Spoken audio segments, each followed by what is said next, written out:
Hello everyone, welcome to our channel preparation hub. আর এটা এই চ্যানেলের ফার্স্ট ভিডিও। এই ভিডিওতে আমি তোমাদের সাথে ক্লাস 9-এর যে সেকেন্ড চ্যাপ্টারটা আছে জীবন সংগঠনের স্তর, এই চ্যাপ্টারের বেশ কিছু ইম্পর্টেন্ট কোশ্চেন নিয়ে আলোচনা করব। চলো শুরু করা যাক। প্রথম কোশ্চেনে বলা হয়েছে অ্যামাইনো অ্যাসিডের গঠনে অপ্রয়োজনীয় মৌল কোনটি। দেখো, অ্যামাইনো অ্যাসিডের গঠন আমি এখানে ডান দিকে দিয়ে দিয়েছি। এখানে দেখছো একটা NH2 গ্রুপ আছে, একটা COOH গ্রুপ আছে। দেখো, বাঁদিকে NH2 গ্রুপে আমরা কিন্তু হাইড্রোজেন দেখতে পাচ্ছি, COOH গ্রুপে আমরা অক্সিজেন দেখতে পাচ্ছি, আর নাইট্রোজেনও দেখতে পাচ্ছি আমরা। এখানে কোনটা পাচ্ছি না? এখানে আমরা সোডিয়ামটা দেখতে পাচ্ছি না।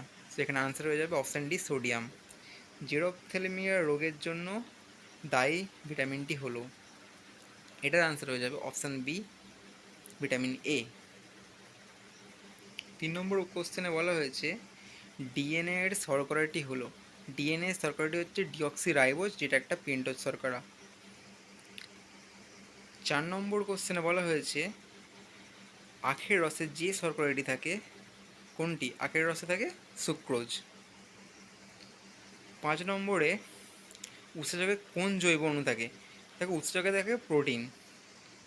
পেশি গঠনে প্রধান অংশ নেয় কোন জৈব অণু? পেশি গঠনে অংশ নেয় প্রোটিন। 7 নম্বরে বলা হয়েছে জলে দ্রবণীয় ভিটামিনটি হলো, জলে দ্রবণীয় ভিটামিন হচ্ছে ভিটামিন বি আর ভিটামিন সি, এই দুটো হচ্ছে জলে দ্রবণীয়। আর বাকি যে ভিটামিন এ, ডি, ই, কে, এগুলো হচ্ছে ফ্যাটে দ্রবণীয়। তো দেখো, আবার পরের কোশ্চেনে বলা হয়েছে ফ্যাটে দ্রবণীয় নয় এমন একটি ভিটামিন হলো, তো এটার আনসার হয়ে যাবে ভিটামিন বি, যেহেতু এটা জলে দ্রবণীয়। 9 নম্বরে বলা হচ্ছে কোষে শক্তিকর বলে কোন অঙ্গাণুকে? দেখো, কোষে শক্তিকর হচ্ছে মাইটোকন্ড্রিয়া, আমরা সবাই জানি। 10 নম্বরে বলা হয়েছে আলুর বর্ণ সাদা হয় কোন অঙ্গাণুর জন্য? তো এটার আনসার হয়ে যাবে লিউকোপ্লাস্টিড। ওকে, দেখো, লিউকোপ্লাস্টিড ছাড়াও ক্রোমোপ্লাস্ট থাকে, যেটা হচ্ছে কালার্ড প্লাস্টিড। এটা অরেঞ্জ, ইয়েলো এইসব কালারের হতে পারে। প্ল্যান্টসের লিভস এবং ফ্লাওয়ার্স আর ফ্রুটসের মধ্যে পাওয়া যায়। আর ক্লোরোপ্লাস্ট হচ্ছে, যেটা হচ্ছে green green plastid, green colour, chlorophyll বলি আমরা। 11 নম্বর কোশ্চেনে বলা হয়েছে একটি সর্বমাত্রিক মৌল হলো, একটি সর্বমাত্রিক মৌল হচ্ছে ম্যাঙ্গানিজ। তো দেখো, অতিমাত্রিক মৌল হচ্ছে যেগুলো প্রাণীদেহে পুষ্টি বৃদ্ধিতে এগুলো বেশি মাত্রায় প্রয়োজন, যেমন হচ্ছে sodium, potassium, chloride, ion, calcium, phosphorus. আর স্বল্পমাত্রিক মৌল হচ্ছে যেগুলো প্রাণীদেহে পুষ্টি এবং বৃদ্ধিতে স্বল্প মাত্রায় প্রয়োজন, তো এর মধ্যে আছে ম্যাঙ্গানিজ। লোহা, boron, chromium, iodine, molybdenum, zinc, তামা, এগুলো হচ্ছে স্বল্পমাত্রিক। তো এখানে বলা হয়েছে প্রোটিন সংশ্লেষে সাহায্য করে কোন অঙ্গাণু? তো এটার আনসার হয়ে যাবে রাইবোজোম। রাইবোজোমকে কোষের প্রোটিন ফ্যাক্টরি বলা হয়। 13 নম্বর কোশ্চেনে বলেছে দেহে বিভিন্ন অঙ্গের মধ্যে সংযোগ রাখে, দেখো, দেহে বিভিন্ন অঙ্গের মধ্যে সংযোগ রাখে যোগকলা। আর আবরণী কলা, স্নায়ু কলা, পেশি কলা, এদেরও আলাদা আলাদা কাজ আছে। আবরণী কলা কী করে দেহকে প্রোটেকশান রাখে, দেহের বিভিন্ন যে অঙ্গগুলো থাকে ওগুলোকে প্রোটেকশান রাখে। আর স্নায়ুকলা কী করে?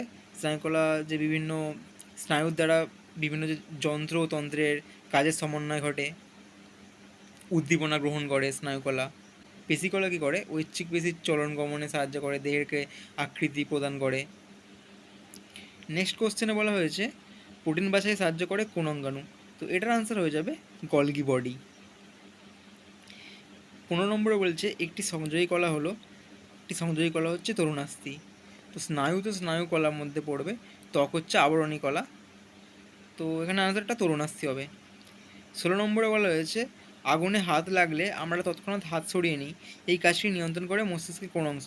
তো এটা মস্তিষ্কের সুষুম্না কাণ্ড, যেটা প্রতিবর্ত ক্রিয়া নিয়ন্ত্রণ করে আর কি। 17 নম্বরে বলছে কোন অঙ্গটি মিশ্রগ্রন্থি নয়? দেখো, মিশ্রগ্রন্থি অগ্নাশয় তো মিশ্রগ্রন্থি, আর যে ডিম্বাশয়, শুক্রাশয়, এগুলো মিশ্রগ্রন্থি।